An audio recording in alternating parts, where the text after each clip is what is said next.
différentes.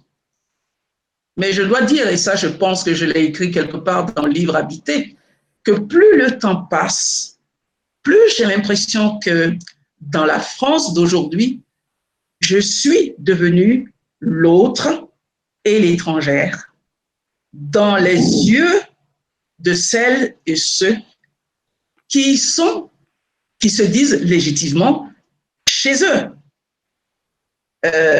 Ce qui me fait dire que, bon, rentre chez toi, tu n'es pas d'ici, parce que c'est comme ça qu'on le ressent. Donc, je suis en train de dire que moi, je l'ai ressenti progressivement. Ça ne vient pas d'un coup.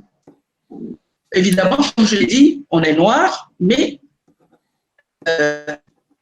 cette idée d'être noir, quand ça vient, quand ça s'impose à nous par le regard et la parole de l'autre, c'est encore plus dur à supporter.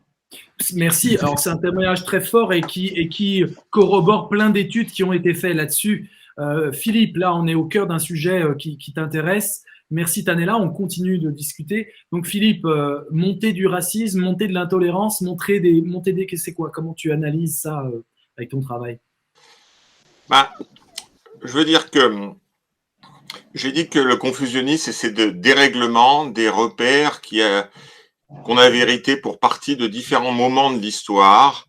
La Révolution française, la Révolution américaine, la Révolution française, les Lumières, l'histoire du socialisme, l'anticolonialisme, l'antiracisme, les luttes féministes, etc., qui s'est enrichi au fil du temps, qui a peu à peu enrichi cette notion de gauche avec des dérives, des problèmes, etc., mais qui a constitué au moins une forme d'idéal de ce qu'on appelait gauche, même si les pratiques pouvaient être très éloignées.